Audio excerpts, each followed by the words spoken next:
In this video help, we're going to continue the description. We were in the trip planning portal, and we're going to move down to the photos portal and then come back to this screen. So let's go ahead and go to the trip photos.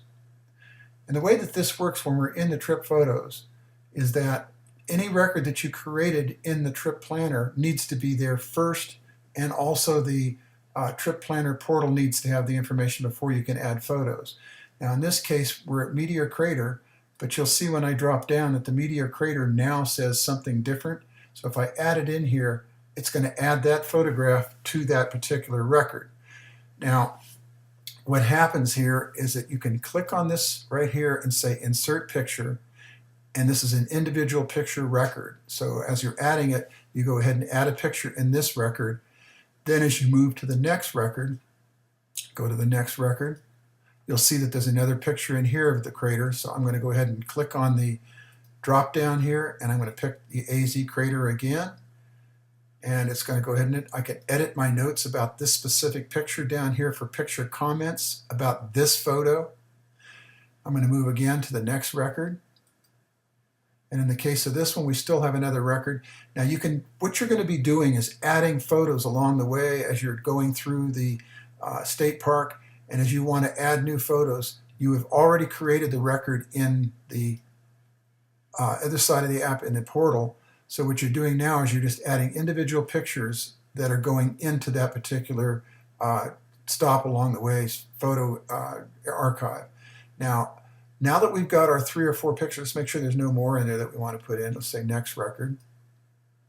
Now, one of the things about in this record that when you're going to be adding a new one, you need to add an individual new record in this particular portal, the trip photo portal, each time you want to add a new picture. And then when you pick the name of the place where you're going, you can have the same name, but if you change the name in the trip planning portal, it's going to isolate that picture where it's not back where it belongs in the trip portal. So you want to verify that when you're looking at the pictures that they do have the correct information in there for you. Now as you create each new record in the stops along the way, it's going to add them to the drop-down list here, and this will be an alphabetic list. So if you want to later on have a new picture added, all you're doing is picking it from this drop-down list.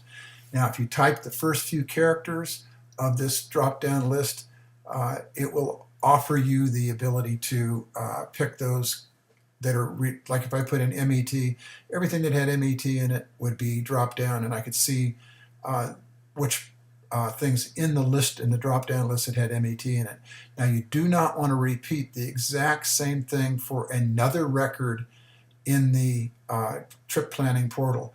They should be unique as you're doing each one through the trip planning portal to make sure that you do not cancel records by trying to add them to the same area, and it also is less confusing.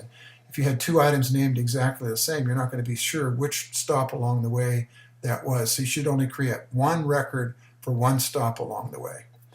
Now let's go back to the trip planning portal.